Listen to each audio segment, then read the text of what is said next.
Hello students, you all are welcomed in Zahra's classes. Today I am here with the chapter Deep Water written by William Douglas, taken from book Flamingo. Students, in this chapter, author William Douglas has discussed about how he overcame his deep rooted fear of water. कैसे उनके बचपन में कुछ incidents की वजह से उनके अंदर पानी का भय, पानी का डर बैठ गया था और उस डर को उन्होंने कैसे अपने ऊपर हावी होने नहीं दिया और किस तरह से उस डर से उन्होंने खुद को बाहर निकाला, उसका ये पूरा विवरण इस चैप्टर में है। और यहाँ पे उन्होंने हमें ये बताया है कि हमारे पास अगर किसी भी तरह का हमें अगर किसी भी चीज़ से डर लगता है या कोई भी चीज़ हमारे ऊपर डर के फॉर्म में हावी होती है तो उसको हमें उससे हमें छुटकारा पाने के लिए हमारे अंदर बहुत ज़्यादा हिम्मत होने की ज़रूरत है, करेज होने की ज़रूरत है और एक डिटर्मिनेशन की ज़रूरत है। So we can overcome our fear by determination and courage, and to fight any kind of fear we must not let fear overpower us, and this can only be achieved by will and courage, which is discussed here in this chapter by William Douglas. So before reading the chapter, let's see the small introduction about author. William Douglas was born in Maine, Minnesota, and after graduating with a bachelor's of arts in English and economics, he spent 2 years teaching high school in Yakima. However, he got tired of this and decided to pursue a legal career. He met Franklin D. Roosevelt at Yale and became an advisor and friend to the president. Douglas was a leading advocate of individual rights. He retired in 1975 with a term lasting 36 years and remains the longest serving justice in the history of the court. तो यहाँ पर जो author हैं William Douglas, पहले इन्होंने 2 साल teaching की, अपने bachelors of arts in English and economics की डिग्री हासिल करी और उसके बाद इन्होंने 2 साल जो है याकीमा, जो कि एक वाशिंगटन स्टेट में एक शहर है, एक सिटी है, तो वहाँ पर उन्होंने 2 साल हाई स्कूल में टीचिंग भी करी। लेकिन उसके बाद इसमें सबका मन नहीं लगा तो उसके बाद इन्होंने लीगल कैरियर को ऑप्ट किया और यहाँ पर इन्होंने प्रेसिडेंट से मुलाकात हुई और उनके एडवाइज़र और फ्रेंड भी बने और आगे चल के ये एक बहुत बड़े और लीडिंग एडवोकेट बने इंडिविजुअल राइट्स के। अपना 36 साल का लंबा समय इन्होंने दिया कोर्ट को और 1975 में 1975 में ये वहाँ से रिटायर हुए। जो ये चैप्टर लिया गया एक छोटा सा अंश है। It is this the following excerpt is taken from man and mountains by William O Douglas. इनकी किताब है मैन एंड माउंटेन, उस किताब में से ये छोटा सा एक अंश लिया गया है, तो पढ़ते हैं इसको। It reveals how a young boy, William Douglas, nearly drowned in swimming pool. In this essay, he talks about his fear of water and thereafter how he finally overcame it. Notice how the autobiographical part of the selection is used to support his discussion of fear. तो यहाँ पर इस part में, इस इतने portion में William Douglas ने बताया कि कैसे वो स्विमिंग पूल में डूबते डूबते वो बचे और यहाँ पर वो जब डूब रहे थे तो जो पानी का डर था उनके अंदर, जो बचपन से ही अंदर बैठा हुआ था, वो और ज़्यादा बड़ा हो गया और वो नियर अबाउट डेथ का एक्सपीरियंस उन्होंने किया और लेकिन फिर भी वो हार नहीं माने और फाइनली उस डर को उन्होंने अपने ऊपर हावी नहीं होने दिया, बल्कि वो डर के ऊपर हावी हो गए और बहुत अच्छे से उन्होंने अपने डर से छुटकारा पाया, एक निजात मिली उनको। तो यहाँ पर एक ऑटोबायोग्राफिकल पार्ट है और इसमें बहुत अच्छे से उन्होंने अपने फियर को डिस्कस किया है और कैसे ओवरकम किया है वो भी बहुत अच्छे से डिस्कस हुआ है। So it happened when I was 10 or 11 years old. I had decided to learn to swim. There was a pool at YMCA in Yakima that offered exactly the opportunity. The Yakima river was treacherous. Mother continually warned against it and kept fresh in my mind the details of each drowning in the river. But the YMCA pool was safe. It was only 2 or 3 feet deep at the shallow end, and while it was 9 feet deep at the other, the drop was gradual. I got a pair of water wings and went to the pool. I hated to walk naked into it and show my skinny legs, but I subdued my pride and did it. यहाँ पर ये कहानी इन्होंने बताई है जब ये 10 से 11 साल के थे और वो उनको स्विमिंग सीखने का, तैराकी सीखने का उन्होंने डिसीजन लिया, और एक पूल था YMCA याकीमा शहर में, वहाँ पर उन्होंने सोचा कि वहाँ पे जाके एक अपॉर्चुनिटी है, मैं वहाँ पे जाके सीखता हूँ।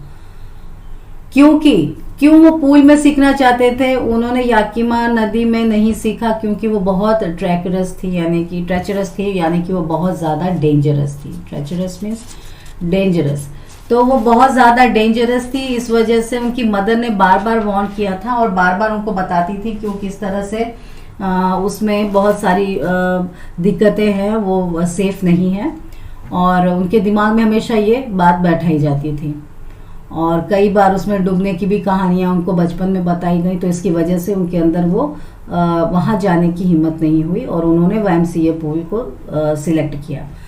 दूसरा रीज़न था उन्होंने YMCA पूल को सिलेक्ट किया क्योंकि वो एक सेफ जगह थी, और उस जगह वो सेफ इसलिए थी क्योंकि वो बहुत गहरा पूल नहीं था। कितना था? 2 और 3 फीट डीप था, 2 से 3 फीट डीप था, यानी कि बहुत छिछला था एक तरफ, और आगे में जो उसकी डेप्थ थी वो 9 फीट थी। तो ये बहुत ज़्यादा नहीं था और उनको लग रहा था कि ये बहुत सेफ है। उनकी मदर को भी लगा ये बहुत सेफ है, इसीलिए वो वहाँ पर गए। उनकी मदर ने उनको वाटर विंग्स प्रोवाइड की और वहाँ पर उन्होंने सीखने का जो है एक डिसीजन लिया, and he took that as an opportunity. तो यहाँ पर बच्चों ये इतना पोर्शन जो है, इसमें से कुछ क्वेश्चंस आ सकते हैं, और ये क्वेश्चंस आप आराम से 2 मार्क्स के क्वेश्चंस जो हैं वो लिख सकते हैं कि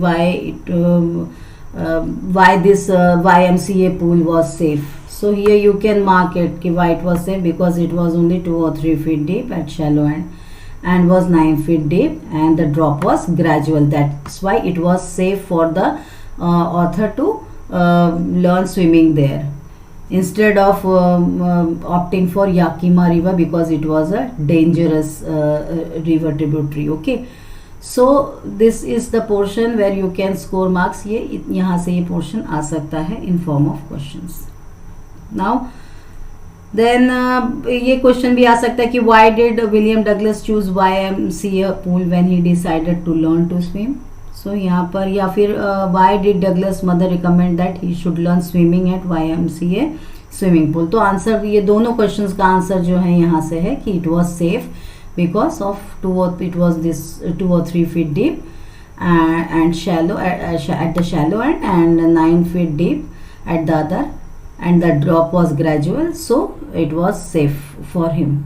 So this is the answer to the question.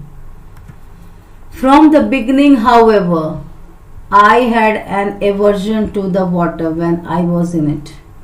This started when I was 3 or 4 years old and father took me to the beach in California. He and I stood together in the surf. I hung on to him, yet the waves knocked me down and swept over me. I was buried in water. My breath was gone. I was frightened. Father laughed, but there was terror in my heart at the overpowering force of the waves. My introduction to YMCA swimming pool revived unpleasant memories and stirred childish fears.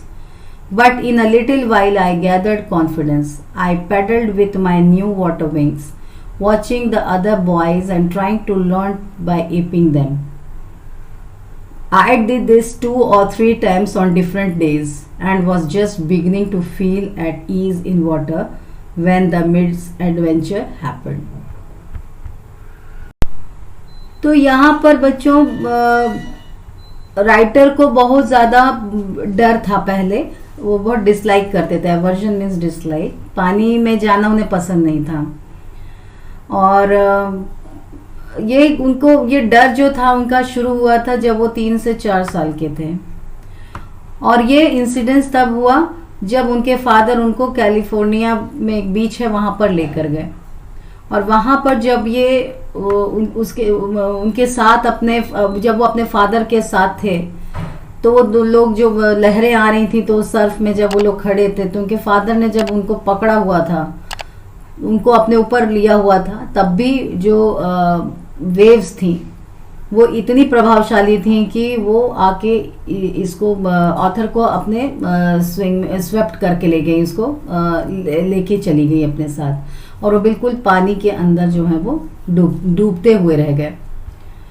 और उनको ऐसा लगा कि उनकी सांसें जो हैं वो वहीं पे थम जाएंगी, और वो इस वजह से बहुत ज़्यादा भयभीत हो गए, बहुत फ्राइटेंड हो गए।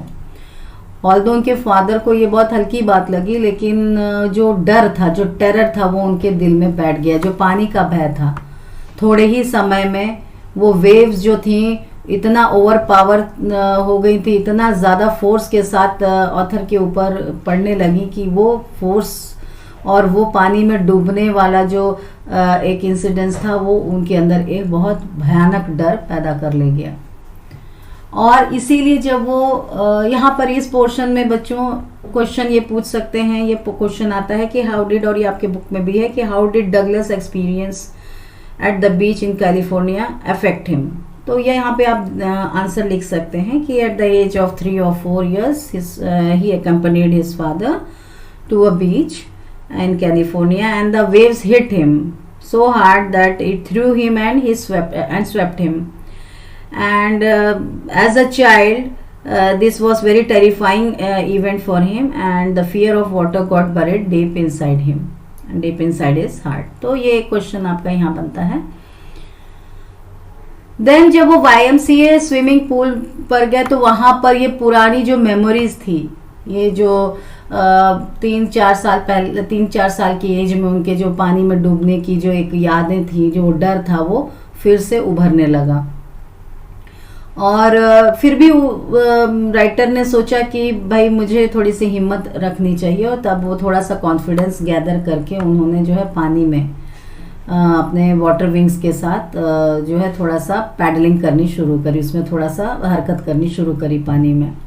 और वो कैसे कर रहे थे, बिल्कुल दूसरे बच्चों को वो जिस तरह से दूसरे बच्चे कर रहे थे उसी को देख के कॉपी कर रहे थे। Aping means to copy. So ये वो दूसरे बच्चे जो कर रहे थे उनको देख के वो कॉपी करते हुए थोड़ा सा पानी में उतर के पैडलिंग कर रहे थे, और अपना कॉन्फिडेंस जो था वो जो लूज हो गया था उसको गैदर कर रहे थे, उसको वो डेवलप कर रहे थे। और ये उन्होंने दिन में अलग अलग दिनों में कई बार इन्होंने ये किया, और ये थोड़ा सा एट ईज महसूस करने लगे थे, थोड़ा सा वो अकस्टम्ड हो गए थे। लेकिन तभी उनके साथ एक मिसफॉर्चुनेट इवेंट हुआ, और वो इवेंट अभी हम आगे देखते हैं क्या हुआ वहाँ पर। I went to the pool when no one else was there. The place was quiet, the water was still, and the tiled bottom was as white and clean as bathtub.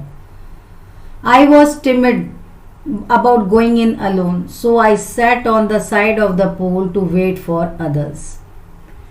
I had not been there long when in came a big bruiser of a boy, probably 18 years old.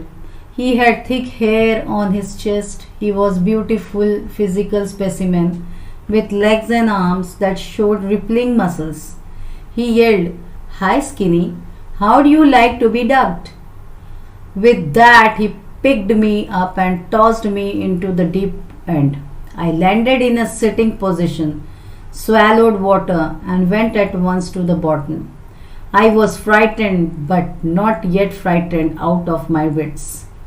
On the way down, I planned when my feet hit the bottom, I would make a big jump, come to the surface, lie flat on it, and paddle to the edge of the pool.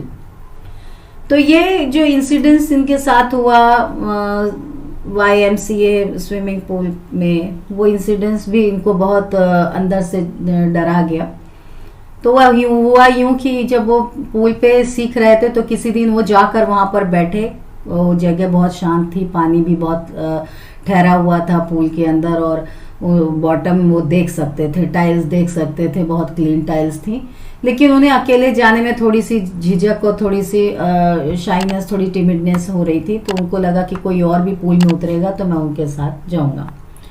लेकिन उसी समय एक वहाँ पर एक लड़का आया जो कि 18 इयर्स का था, और ये लड़का जो था ये थोड़ा सा एग्रेसिव था।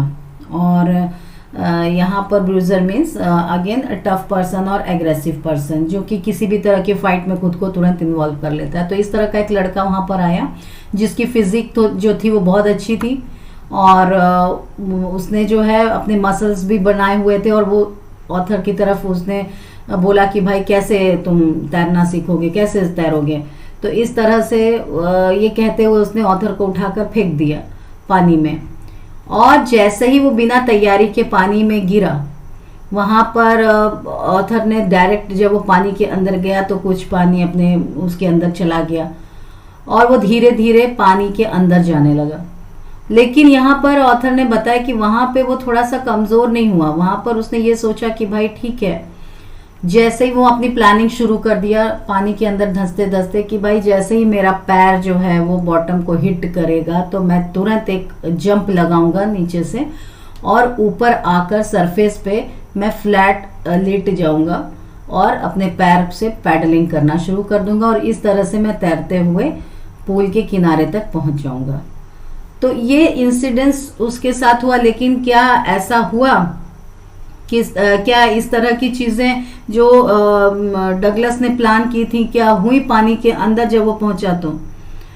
तो यहाँ पर भी सवाल, दूसरा क्वेश्चन भी आता है कि which 2 incidents of life of William Douglas before he was 10 years old created an aversion in his mind to water. तो पहला इंसिडेंस तो वही था जो इनके फादर के साथ कैलिफोर्निया बीच पर हुआ, जो वो 3 से 4 साल के थे। और दूसरा था YMCA स्विमिंग पूल पे, जहाँ पे किसी बच्चे की वजह से किसी लड़के ने ढकेल दिया उनको पानी में, और वहाँ पर वो पानी के साथ वो स्ट्रगल करने लगे। सो अब यहाँ पर देखते हैं कि जब वो नीचे गए तो क्या हुआ उनके साथ। क्या वो ऊपर आए, या फिर या आए भी तो कितने स्ट्रगल के साथ आए। It seemed a long way down. Those 9 feet were more like 90. And before I touched bottom, my lungs were ready to burst. But when my feet hit bottom, I summoned all my strength and made what I thought was a great spring upwards. I imagined I would bob to the surface like a cork. Instead, I came down slowly. I opened my eyes and saw nothing but water that had a dirty yellow tinge to it. I grew panicky. I reached up as if to grab a rope and my hands clutched only at water. I was suffocating. I tried to yell but no sound came out. Then my eyes and nose came out of the water but not my mouth. I flailed at the surface of the water, swallowed and choked. I tried to bring my legs up, but they hung as dead weights, paralyzed and rigid. A great force was pulling me under. I screamed, but only the water heard me. I had started on the long journey back to the bottom of the pool. तो यहाँ पर जब वो पानी के अंदर धंसने लगे तो फिर घुसने लगे। 9 फीट जो था वो बहुत गहरा नहीं था, लेकिन फिर भी उन्हें 9 फीट जो है 90 फीट के बराबर लगा, क्योंकि उस समय वो नीचे नीचे जा रहे थे।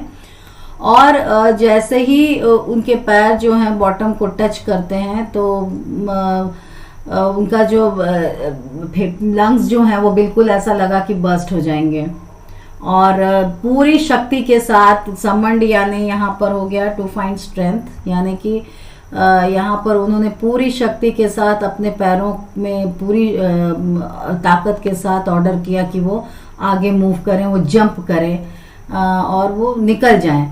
जैसे कि एक बॉटल जो है, कॉर्क जो है बॉटल के ऊपर से खुलती है तो किस तरह से वो बिल्कुल बॉब होके खुलती है, फोर्स के साथ निकलती है। तो वैसे ही ऑथर ने भी इमेजिन किया था कि वो उस कॉर्क की तरीके से बिल्कुल जैसे ही बॉटम तक पहुंचेंगे वो बिल्कुल जंप करेंगे और वो सरफेस पे आ जाएंगे। लेकिन ऐसा नहीं हुआ कि वो एकदम अचानक से सरफेस पे आ गए, वो धीरे धीरे धीरे ऊपर आने लगे। लेकिन जब उन्होंने आंखें खोली तो वहां पर उन्हें कुछ नहीं दिखा, सिर्फ पानी था। और वो वहां पर और भी उन्हें एंजाइटी का सामना करना पड़ा और भी डर लगने लगा। थोड़ी देर में वो सरफेस पे तो reach up, I reached up as if to grab a rope. और वहां पर उन्होंने सोचा कि मैं पहुंचता हूं और एक रोप, कोई भी रस्सी जो क्योंकि स्विमिंग पूल में होती तो वो पकड़ के मैं पानी से निकल आऊंगा। लेकिन उस समय वो बिल्कुल सफोकेट होने लगे, वो चिल्लाने लगे और कोई आवाज, ऐसा लग रहा था कि ना तो कोई आवाज उनकी कहीं तक पहुंच रही थी, ना वो किसी की आवाज सुन पा रहे थे। और उनको ऐसा लगा कि बस उनकी जो आवाज़ है केवल उनके जो पानी है इर्द गिर्द वो वहीं तक सीमित रह जा रही थी। और थोड़ी देर के बाद वो आए ऊपर, थोड़ी सी आंख और नाक तो खुली, लेकिन मुंह इतना ही ऊपर आया कि उनका मुंह जो है वो पानी के सरफेस के ऊपर तक नहीं आया। थोड़ी देर वो ऊपर में बिल्कुल वेविंग किया पानी के सरफेस पे आके, पानी ढेर सारा स्वेलो कर लिया, निगल लिया और चोकिंग होने लगी। वो अपना पैर ऊपर लाने की कोशिश कर रहे थे, लेकिन क्योंकि वो इतने ज़्यादा थक चुके थे पैर उनके, वो ऐसा लग रहा था कि पैर में किसी ने भारी वजन डाल दिया है या फिर उनके पैर जो हैं वो पैरालाइज्ड हो चुके हैं, टफ रिजिड एक जगह हो चुके हैं। और ऐसा लग रहा था कि भाई जैसे पैर में बहुत ज़्यादा वजन होने की वजह से पानी में चीज़ें डूबने लगती हैं, अपने नीचे खींचने लगती हैं, ऐसे उन्हें भी ये लगा कि एक बड़ा सा फोर्स जो है उनको पानी की तरफ खींच रहा है। वो चिल्लाने लगे बट पानी में कोई आवाज़ नहीं आती और पानी से कोई आवाज़ बाहर नहीं निकली। ऐसा लग रहा था उन्हें कि पानी में ही मेरी आवाज़ रह जा रही है। और फिर से वो नीचे नीचे नीचे नीचे ऊपर आते बराबर वो नीचे जाने लगे।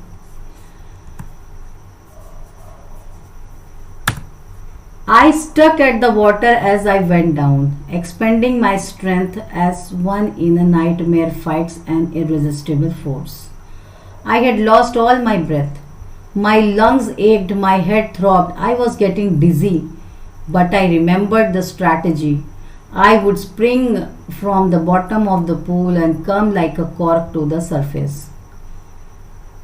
I would lie flat on the water, strike out with my arms and thrash with my legs. Then I would get to the edge of the pool and be safe. So यहाँ पर इन्होंने ये अपने आप को पानी में कहीं घिरा हुआ महसूस करने लगे और नीचे जाने लगे। और ऐसा लग रहा था कि उनकी जो शक्ति थी वो कोई ऐसा फोर्स था, उसके आगे शक्ति कम पड़ रही थी। पानी का जो फोर्स था जो खींच रहा था उसे अपनी तरफ, वो फोर्स जो था ज़्यादा था और इनकी जो शक्ति थी वो ख़त्म हो चुकी थी। जो ताकत थी अपने आप की स्ट्रगलिंग वाली जो ताकत थी, या जो पैर को चलाना, या जो उन्होंने सोचा था कि वो ऊपर तुरंत चले जाएंगे, तो उस फोर्स को वो मिस कर रहे थे। वो कम लग रही थी वो स्ट्रेंथ। धीरे धीरे उनकी सांसें कम होने लगी और जो लंग्स थे उनके, जो फेफड़े थे, वो उनमें अजीब सा एक दर्द होने लगा और बिल्कुल वो डिजी सा उनको लगने लगा, बिल्कुल वो कमज़ोर से और बेहोशी जैसा लगने लगा। लेकिन फिर उन्हें वो अपनी पुरानी प्लान, अपनी स्ट्रैटेजी याद आई कि भाई जैसे ही मैं बॉटम पे पहुंचूंगा वैसे ही मैं अपने आप पैर से फोर्स देके जंप करूंगा और वो कॉर्क की तरह मैं सरफेस पे आ जाऊंगा और मैं वाटर पे आके फ्लैट लेट रहूंगा और अपने आर्म्स को फिर हिलाते हुए, थ्रैश करते हुए, लेग्स से पैडलिंग करते हुए फिर मैं पूल के एज तक पहुंच जाऊंगा और मैं सेफ हो जाऊंगा। ये सारी स्ट्रैटेजीज उन्हें बार बार याद आ रही थी, लेकिन वो जो फोर्स था वो उन्हें ये करने नहीं दे रहा था क्योंकि वो ज़्यादा था, उनकी ताकत से ज़्यादा वो पानी का फोर्स था। I went down down endlessly, I open my eyes, nothing but water with a yellow glow, dark water that one could not see through. ये सारी चीज़ें हो रही थी लेकिन फिर भी वो धीरे धीरे नीचे ही जा रहे थे। आंखें खोले तो वहां पर कुछ नहीं, केवल पानी दिखा, हर जगह पानी था और वो पानी के अलावा उन्हें कुछ भी नहीं दिखा, डार्क वाटर दिखा केवल। And then sheer stark terror seized me, terror that knows no understanding, terror that knows no control, terror that no one can understand who has not experienced it. I was shrieking underwater, I was paralyzed underwater, stiff, rigid with fear. Even the screams in my throat were frozen. Only my heart and the pounding in my head said that I was still alive. तो यहाँ पर इन्होंने अपना पूरा terror describe किया कि कैसे जब वो पानी के नीचे जाने लगे तो वहां पर उनको कुछ समझ नहीं आ रहा था, सिर्फ उनके ऊपर डर हावी था। और जब किसी भी स्थिति में अगर हम बहुत डरे हुए होते हैं बच्चों, तो वो डर जो है हमारे ऊपर इतना ज्यादा हावी हो जाता था कि उस स्थिति में हम कुछ करने की या सोचने समझने की शक्ति हमारी चली जाती है। सेम जो था यही हुआ कि उनका खुद के ऊपर कंट्रोल नहीं रहा और पूरा कंट्रोल जो था वो भय ने ले लिया था, पानी के डर ने ले लिया था। इस डर ने कि भाई मैं पानी के अंदर हूं और अब मेरी सांसें रुक जाएंगी, मैं पानी में डूब रहा हूं, मैं डूब चुका हूं। और यहाँ पर उन्होंने महसूस किया कि पानी के अंदर वो बिल्कुल पैरालाइज से हो चुके थे, उनकी शक्ति खत्म हो चुकी थी, वो स्ट्रगलिंग की, वो बिल्कुल स्टिफ हो चुके थे और डर से ज़्यादा उनको ये सारे इफेक्ट हो रहे थे। वो पूरी तरीके से चिल्ला रहे थे पानी में, लेकिन ऐसा लग रहा था कि उनके जो थ्रोट है, उनका जो गला है, वो भी कहीं ना कहीं चोक हो चुका था और उनकी आवाज़ बाहर नहीं आ रही थी। सिर्फ उनके दिल की धड़कनें और उनके जो सर में जो बार बार एक पाउंडिंग हो रही थी, यानी कि बहुत ऐसा लग रहा था कई बार सर के अंदर कोई कुछ पीट रहा है, उस तरह का एक एहसास हुआ। बस उस एहसास की वजह से उनको ऐसा लगा कि वो जीवित हैं, नहीं तो बाकी उनकी किसी भी हरकत से उनके शरीर को में ये नहीं समझ में आ रहा था कि वो जीवित हैं। Then in the midst of the terror came a touch of reason. I must remember to jump when I hit the bottom. At last I felt the tiles under me. My toes reached out as if to grab them. I jumped with everything I had, but the jump made no difference. The water was still around me. I looked for ropes, ladders, water wings. Nothing but water. A mass of yellow water held me. Stark terror took an even deeper hold on me, like a great charge of electricity. I shook and trembled with fright. My arms wouldn't move. My legs wouldn't move. I tried to call for help, to call for mother. Nothing happened. And then, strangely, there was light. I was coming out of the awful yellow water. At least my eyes were. My nose was almost out too. Then I started down a third time. I sucked for air and got water. The yellowish light was going out. So यहाँ पर इन्होंने फिर से बताया कि दिमाग में और दिल में तो डर बैठा हुआ था, लेकिन फिर से उनको ये याद आया उतने में ही कि भाई मैं फिर से, मेरा पैर अगर बॉटम को टच करता है तो मुझे कूदना है। और धीरे धीरे वो जो है उनको एहसास हुआ कि उनके पैर ने जो है टाइल्स को टच किया हुआ है और वो जितनी भी शक्ति बची हुई थी उस पूरी शक्ति के साथ उन्होंने जंप किया ऊपर की तरफ। लेकिन वो उनका जो जंप था, उनका जो उसमें से एक बाउंस था, वो बहुत ज़्यादा नहीं था। उन्हें ऐसा लगा कि अभी भी वो उसी जगह पर है, उतना ही पानी मेरे इर्द गिर्द है। और वहाँ पर वो उन्होंने खोजना शुरू किया किसी तरह की लैडर या किसी तरह का रोप या कोई भी वाटर विंग अगर वहाँ कुछ मिले, लेकिन वहाँ कुछ भी नहीं था, सिर्फ पानी था, पीला पानी था। और उस पानी का रंग और उस पानी की डेप्थ और डार्कनेस को देखकर बहुत ज़्यादा उनको डर हुआ, बहुत ही ज़्यादा वो डर पावरफुल था और एक्सट्रीम फियर महसूस हुआ उनको पानी के अंदर। एंड और ज़्यादा उस डर ने उनके अंदर कब्जा कर लिया था और उसके बाद वो डर से बिल्कुल पूरी तरह से सहम चुके थे। अब वो इतना डर हो गया कि उनका हाथ पैर हिलना, पैर काम करना, हाथ काम करना बिल्कुल बंद हो गया।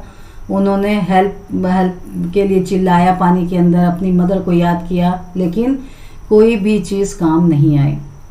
लेकिन थोड़ी देर के बाद महसूस हुआ कि वहाँ पे थोड़ी सी रोशनी है और ऐसा लगा कि मैं उस गंदे पानी से या उस येलो पानी से मैं कहीं बाहर आ रहा हूँ। ऐसा उनको लगा कि शायद मेरी आँखों को यह एहसास हुआ कि ये बाहर आ चुकी हैं और फिर से वो नीचे जाने लगे। इतना एहसास होने के बाद फिर से वो थर्ड टाइम भी नीचे जाने लगे और फिर से वो पानी के अंदर जाने लगे और येलोइश लाइट फिर से दिखने लगी। So here you saw that third time also he drowned and inside the water and yellow light was slowly going out, and he was again deep sinking into the water. Students, in next part I will start from this portion. So now you came to know what happened to him in the YMCA pool while he was learning to swim, and this incident again proved to be very much terrorizing for the writer, and so he had again this incidents had a very deep impact on his life. So next time we will continue with the remaining portion. So thank you students for watching, and like, share and subscribe. Also like and share, subscribe Zahra's Classes Hindi, and don't forget to press the bell icon so that you can receive the notification as soon as a new chapter is uploaded. So thank you.